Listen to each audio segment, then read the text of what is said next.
ඕනම පේපර් එක අඩු වෙන ලකුණු ටික මේ පහ ඇතුලේ කොහේ හරි තියෙනවා. මේකෙන් භයානකම මතක නැති එකයි නොසලකිල්ලයි ක්‍රමවේදයයි. හරි.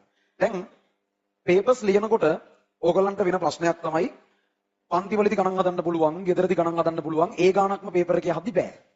ආයේ ගෙදර ඇවිල්ලා ඒ ගාන බලලා ඒත් පුළුවන්. මොන ගෙහෙම්මලද මන් දන්නේ නැහැ, පේපර් එක ලියන වෙලාවට විතරක් ඒ ගාන බෑ. හරිද? ඊට පස්සේ සාමාන්‍යයෙන් කොච්චර මේ පුළුවන් වගේ තේරුණක් පාඩමක් පේපර් ලියුවට ලකුණු එන්නෙම නැහැ.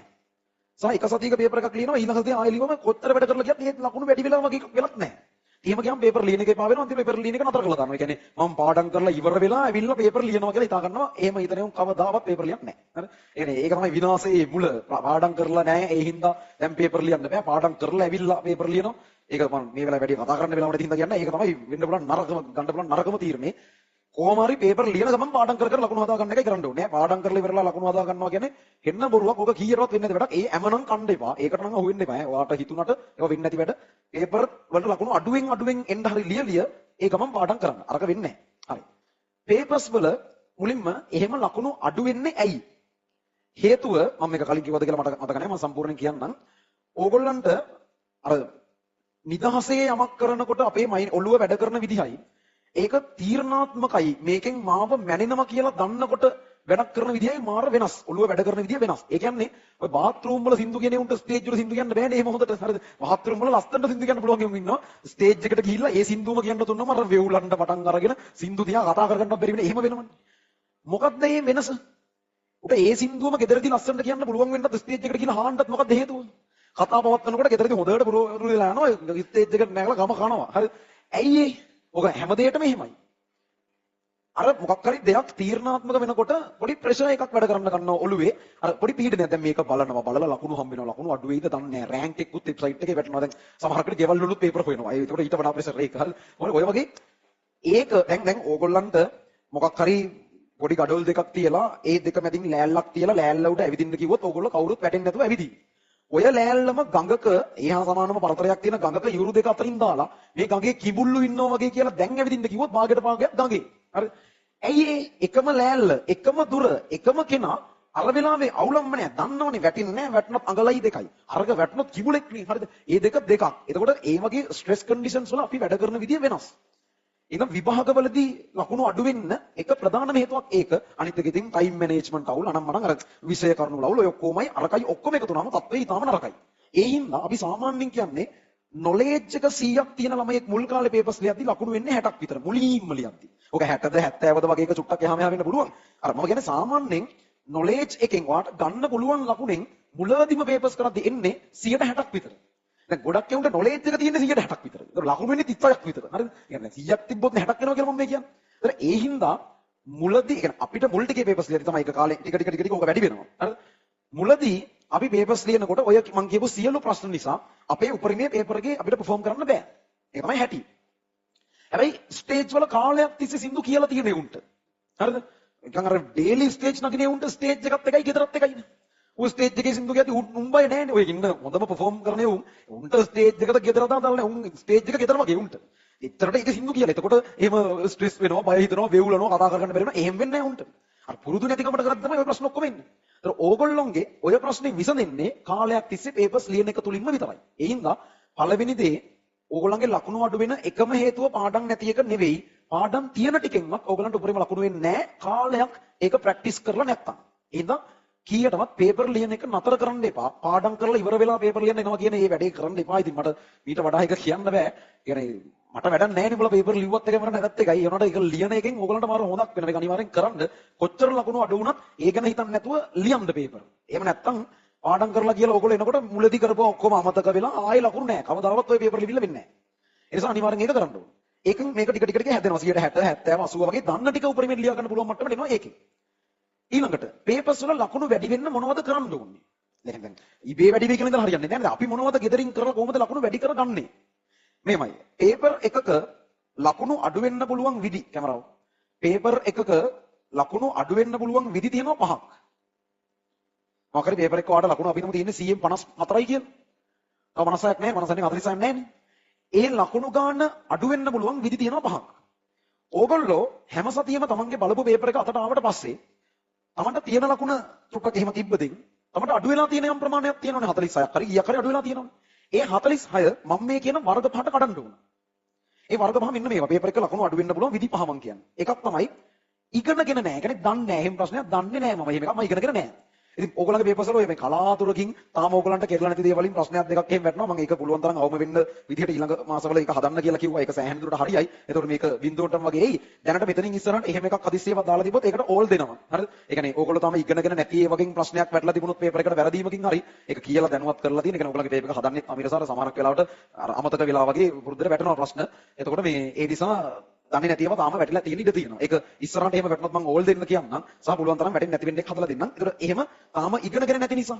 නැත්තම් ඕගොල්ලෝ මුල් කාලේ පන්ති මිස් වෙලා මොකක් කර හින්දා මිස් වෙච්ච කෑල්ලක් තියෙනවා. අපි තමයි අයනික බන්ධන කියන එක ඒ කාලේ මිස් වෙලා මොනවා හරි වෙලා. ආයෙ හදාගන්නත් බැරි වෙලා රෙකෝඩින් එකක් බලන්න හදාගෙනත් නැහැ. ඒ වගේ දන්නේ නැති නිසා ලකුණු අඩු වෙන්න පුළුවන් කීයක්. ඊළඟට දන්නව නමුත් මතක නැහැ. ඒ කියන්නේ දන්නවා ඉස්සර පුළුවන් ඉස්සර ඒව හොඳට කරා. දැන් අමතක වෙලා. ඒ දෙවෙනි එක අඩු වෙනවා. තුන්වෙනි එක ප්‍රශ්නේ සංකීර්ණයි. ඒ ප්‍රශ්නේ අමාරු වැඩි. ඒ කියන්නේ දන්නවා මතකයි මේ ඊයේත් බලලා ආවේ ප්‍රශ්නේ කම්ප්ලෙක්ස්. එහෙම තියෙනවනේ හොඳ ගණන් තියෙනවනේ. ඒ ලෙවල් පේපර් එකේ ලංකාවේ පළවෙනියා දෙවෙනියා වෙන් කරන්නත් ප්‍රශ්න දාන්න එපයි. ඒතර උන්ටත් කරගන්න බැරි ප්‍රශ්නක් තියෙනවා. ඒක ළමයින්ගේවත් කාගේවත් කරක් දන්නේ ප්‍රශ්නේ කම්ප්ලෙක්ස්. ඒතර IQ ලෙවල් එක මත වැඩ කරලා තියෙන පුරුද්ද මත ඒ වගේ ප්‍රශ්න දැකලා තියෙන විදිහ මත යන සංකීර්ණ ප්‍රශ්න 5-6ක් ඕන පේපර් එකක තියෙනවා. ඒ ලෙවල් පේපර් එකේ ලකුණු 95ක් වගේ වෙනකම් ඕන ළමයෙකුට ගන්න පුළුවන්. අන්තිම ලකුණු 5-6 වගේ IQ ලෙවල් එක මත තීරණය වෙනවා. 95ක් ඇතිනේ ප්‍රශ්නයක් නෑ නේද? IQ අඩුම එකකටත් 95ක් කිට්ටු වෙනකම් ගන්න පුළුවන් ඇත්තටම. හරියට වැඩ කරන IQ අඩුම එකකට උනත් ලකුණු 95 කිට්ටුවට යන්න පුළුවන්. අන්තිම ලකුණු 5ක් තියෙනවා IQ වලින් තමයි යන්නේ ඒක. ඉතින් කවන්නේ නැති 94ක් ගන්න ඇති. ඒ මදි නෑ. හරිද? ඒකට සංකීර්ණකම නිසා බැරි වෙන ප්‍රශ්න තියෙන්න පුළුවන්. ඊළඟට නොසැලකිලිමත්කම. ඒ වන්නේ මාරු කරලා. සුළු කිරීමක් වරද්දලා. දෙක කියලා කොලේ ගහලා අරකි තුන කියලා කපලා. හරිද? ඔය වගේ නොසැලකිලිමත් කරති. අන්තිම එක ස්ට්‍රැටජි එක නැත්නම් ක්‍රමවේදය. ක්‍රමවේදය කියන්නේ එක්ක ටයිම් මැනේජ් වෙලා නැහැ. එක්ක වෙලාව මදි වෙලා නැත්නම් මොනවා හරි කියන්නේ අර MCQ එහෙම කරන වඩා හොඳ ක්‍රම තියෙනවා. මම පස්සේ වෙලාවක ඒක කියනවා. අද ඔක්කොම කියන්න බැරි වෙයි. ක්‍රමවේදයේ ප්‍රශ්නයක් ගොඩක්ම ටයිම් මැනේජ්මන්ට් වගේ ප්‍රශ්නයක්. ඒ කියන්නේ වෙලාව මදි වෙලා ඒ වගේ කියව ගන්නව බැරි වෙලාව මදි වෙන ප්‍රශ්නයක්. කියව ගන්න බැරි වුණා කියන්නේ දන්නේ නැත් නෙමෙයි මතක නැත් නෙමෙයි සංකීර්ණව දන්නේ නැහැ කියුවේ නැහැනේ. නොසලකිලි වෙන්නත් නැහැ. ඒක ක්‍රමවේදය අවුලක්. ඕනම පේපර් එක අඩු වෙන ලකුණු ටික මේ පහ ඇතුලේ කොහේ හරි තියෙනවා. මේකෙන් භයානකම මතක නැති එකයි නොසලකිල්ලයි ක්‍රමවේදයයි. ඒකට දන්නේ කියන එක භයානක නෑ නෙමෙයි. නමුත් දන්නේ නැති ඒවා හරි පස්සේ ඉගෙන ගන්න හරි පුළුවන්. මේ දන්නේ කියන්නේ ඉගෙනගෙන නෑනේ ඒක. දැන් හිතන්නකෝ වායු නියම ප්‍රශ්නයක් දැන් ඔය ආංශික බීන්න තියෙන ප්‍රශ්නයක් වැරදිලා වැටලා තිබ්බා.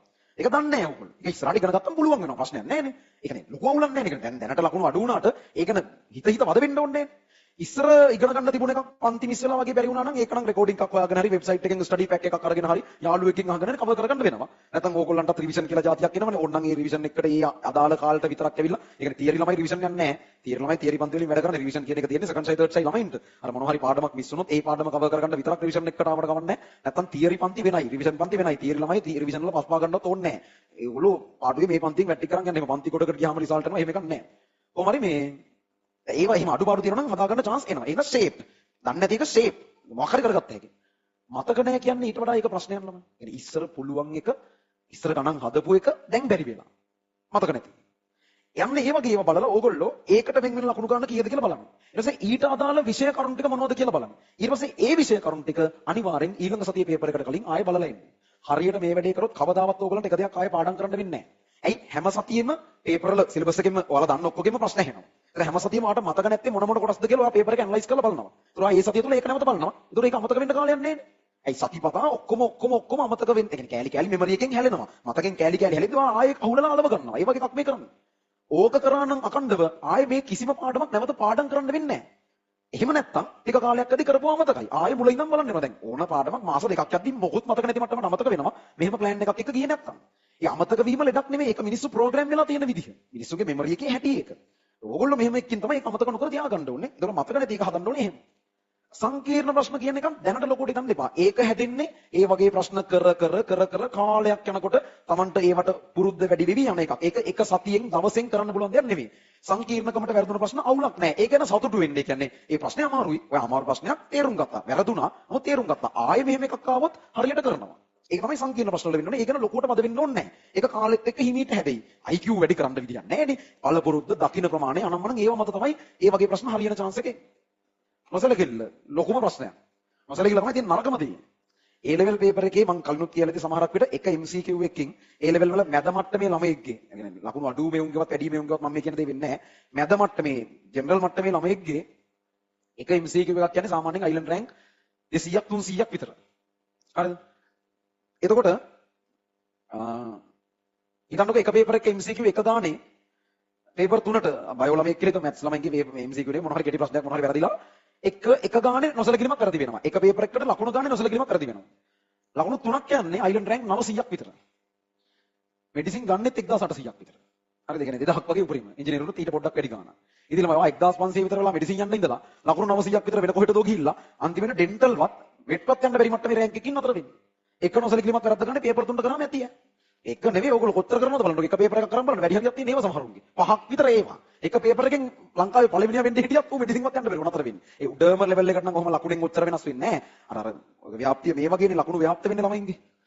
උඩම හරිය උන්ගෙත් එහෙම ලොකු ප්‍රමාණයක් නැහැ. ලකුණකට කියලා ලොකු ප්‍රමාණයක් වෙනස් වෙන්නේ නැහැ. මුල්ම හරියෙත් එහෙමයි. ලකුණු බිංදුවක් ගත්තත් එකක් ගත්තත් දෙකක් ගත්තත් ඌ අන්තිම හරියෙම ලොකු වෙනසක් වෙන්නේ නැහැ. මැද හරියනේ තරඟේ තියෙන්නේ.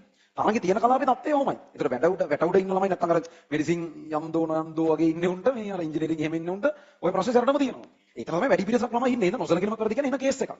ඒව හදන්නේ කොහොමද? පළවෙනි එක ඇනලයිස් කරන එක. ඇනලයිස් කරන එක කියන්නේ දැන් සතිපතා මම මේ කියන විදිහට ඔයගොල්ලෝ නොසලකිරීමක් වැරදි ටික මොනවද කියලා බලනවනේ. එහෙම බලද්දි ඔයාට ඒව පුරුදු වෙන්න පටන් ගන්නවා. ඒ කියන්නේ ඔයාට තේරෙන්න පටන් ගන්නවා මම මේ වගේ ප්‍රශ්න වරද්දනවා කියන්නේ. මම මේ වගේ ප්‍රශ්න මෝඩ විදිහට වරද්දනවා කියලා ඔයාට තේරෙන්න පටන් ගන්නවා. ඒක සමහර කෙනාට තේරෙනවා වන්නේ නොවන්නේ මාරු කරනවා අම්බානකට කියලා. ඒක ඔයා හදා ගන්න ඕනේ ඒකට ඔප්ෂන් එකක්. ඔයා ප්‍රශ්නෙක වන්නේද නොවන්නේද කියන එක රවුම් කරනවා ලොකුවට. නැත්නම් ඒක ඉරක් ගන්නවා හරි මොකක් හරි කරනවා. ඔයාට ඒක වරදිනවා වැඩි නිසා. ඒක පේපර් එක ඉවර කරලා දෙවෙනි වටයක් බලාගෙන ඉඳී රවුම් කරපුවට හරියන්න අරගෙනද තියෙන්නේ කියලා පොඩ්ඩක් ඩබල් චෙක් කරනවා. ඒ වගේ ඔයාට එකක් තමයි නිතර වරදින ඒවා නතර වෙන්න ක්‍රම හදන්න පුළුවන්. අනිත් එක තමයි එහෙම Tamanට වර්ධිනේම Taman වෙනම බලනකොට පේපර් ඔයගොල්ලෝ 100 ගාණක් කරනවා නිබහකට යන්න කලින්. ඔය පේපර් ගාණක් කරදී ඔයගොල්ලන්ට ඒ වගේ ප්‍රශ්නයක් ළඟින් යද්දි තේරෙන්න පටන් ගන්නවා අන්න මං ගොන් වැඩි කරන જાතිය ප්‍රශ්නයක් කියලා. ඒ කියන්නේ ඒ ප්‍රශ්නේ පේපර් එකේ කරන්න එද්දි අර ඒ වගේ ඒවා කාලයක් තිස්සේ වරද්දලා ඔයගොල්ලෝ දැන් දන්නවා අන්න මං මෝඩ වැඩි කරන જાතිය ප්‍රශ්නයකට තමයි මේ ඇවිල්ලා තියෙන්නේ. එතකොට පරිස්සමින් කරනවා. අර ඒවත් ඒ වගේ ප්‍රොසෙස් එකක් ටිකක් අර ශනික එක දවසින් ගොන් වැඩ නතර වෙන්නේ එහෙම කරම නැහැ. සහ ඉතින් තව ගොඩාක් තියෙනවා පේපර් එකක් කරද්දී අර ફોකසින් එතන තියාගන්න එක. අර සමහරක් වෙලාවට අපි කරන පුරුද්දක් තියෙනවා පේපර් එක ගත්ත ගමන් ඔක්කොම පෙරලා බලලා මොනවද දන්නේ තියෙන්නේ කියලා. හරිද? ඔක හැමෝම වගේ කරනවනේ. ඊට පස්සේ මැද හරියක තඩි රූපයක් එහෙම නිකන් පුරුදු නැති එකක් දැක්කොත් මේ මොකද්ද මේ කියනවා. ඊට පස්සේ මුලින් ඉඳන් පේපර් එක කරන්න ගත්තත් හැමතිස්සෙම අර තඩි රූපේ ඔළුවේ මොකක්ද දන්නේ නේ අර කරගෙන ඉන්න ආයෙ පොඩ්ඩක්. කරන කිසිම ප්‍රශ්නයක් 100කින් නෙමෙයි කරන්නේ. ඒ හින්දා තමන් ඒ જાති එකෙක් නම් පේපර් එකක් අතර ගත්තට පස්සේ මුලින් ඉඳන් කරන්න. දැන් කොහොමත් ඕගලන්ට ප්‍රශ්න තෝරගන්න නැහැනේ. සමහර ඒවා නම් ඒ තෝරගෙන කරන්නේ. ඒ කියන්නේ තෝරගන්න නැතට මම කරන්නේ තෝරගෙන මට පුළුවන් ටෙක ඒ වගේ ඉන්නවා. තෝරගන්න නැහැනේ. ඔක ඔක්කොම කරන්න තියෙන්නේ. මුලින් ඉඳන් පිළිවෙලකට ප්‍රශ්න කරගෙන යන්න අර වටපිට බල මොනවද තියෙන්නේ? මේකෙන් අහලා අපරාධය ඊයේ බලන්න හිටියා බැලුවේ නැහැ. ඕවා තමයි කල්පනා වෙන්නේ දැන් පේපර් එකේ. එතකොට ලියන ටික හරියට ලියන්නත් බෑ. වෙන 100කින් ඉන්නේ. ඒකට ඊළඟ ප්‍රශ්න බලන්න නැතුව මේ කරන ප්‍රශ්නේ කරන්න. ඔය වගේ සහ සිහිය පුරුද්ද සුළු කිරීම කරලා ඉන පුරුද්ද වගේ ඒ වගේ දේවල් මත තමයි නොසලකිරීමක් වැරදි නතර වෙන්නේ. ක්‍රමවේදය කියන්නේ ඉතින් ටයිම් මැනේජ්මන්ට් අනම්ම නම් ඒක කියන්නේ ඉතින් මෙහෙමයි. ඒක කියන්න වෙලාව මදි. හරිද? ඒකයි ඒස් එක තියෙන්නේ. මම ක්‍රමවේදය ටයිම් බැලන්ස් කරන එක වෙන වෙලාවක් කියන්නම්. ඒතර කොහොම හරි ඕගොල්ලෝ කරන්න ඕන දේ තමයි හැම පේපර් එකකම දැන් මේ දක්වා කරපු ඔක්කොම ආයෙ ගන්න ඕනේ නැහැ. අන්තිමට කරපු පේපර් එක තියෙනවනේ 8 වෙනි පේපර් එකනේ දැන් හම්බෙලා ඇත්තේ නැත්නම් 9 වෙනි එක තාම හම්බෙන්න කාලයක් නැහැ නේ. 7 හරි 8 හරි හම්බෙලා ඇතිනේ ඕගොල්ලන්ට. ආන්ගේ පේපර් එක අරගෙන අදම වුණත් කමන්නේ මේ විදිහට මේක වෙන් කරන්න. වෙන් කරලා Tamanට කොයි තැන් වලින්ද ලකුණු නැති වෙන්න බලන්න. ඊට පස්සේ භයානකම තැන් දෙක දැන් මේකනේ මම කියපු විදිහට ඒවට විශේෂයෙන් පිළියම් යොදන්න බලන්න. මතක නැති ඒවා මතක් කරන්න කොහොම හරි ඊළඟ සතියට කලින්. ඔය විදිහට Tamanට එන හැම පේපර් එකකම මේ ඇනලිසිස් එක කරලා කොහෙන්ද ලකුණු නැති වෙන්නේ කියලා බලලා ඒව හදන්න කරන්න ඕන දේවල් ටික කරන්න. එහෙම ටික කරොත් මිසක් නිකන් අද පේපර් එකක් ලියනවා ලබන සතියේ ලකුණු හම්බ වෙනවා ඩිස්කෂන් එක බලනවා ආයෙ ඊළඟ සතියේ පේපර් එකක් ලියනවා. එහෙම හරියන්නේ නැහැ. කරන පේපර් එක මාර විශ්ලේෂණයක් එක්ක ලකුණු වැඩි කරන්න අපිට මොනවද කරන්න පුළුවන් එකේ ඉම්ප්‍රූව් වෙවි යන්න ඕන. ඒකෙන් තමයි මේක හැදෙන්නේ. හරි. කොහොම තමයි මේකට අදාළ කතන්දරේ. ඒක කියන්න මට ගියා විනාඩි 20ක් විතර මම ඒක ඕගොල්ලන්ට කියන්නම් කියලා කියපු ඉඳන් මේ වෙලාවේ කිව්වේ.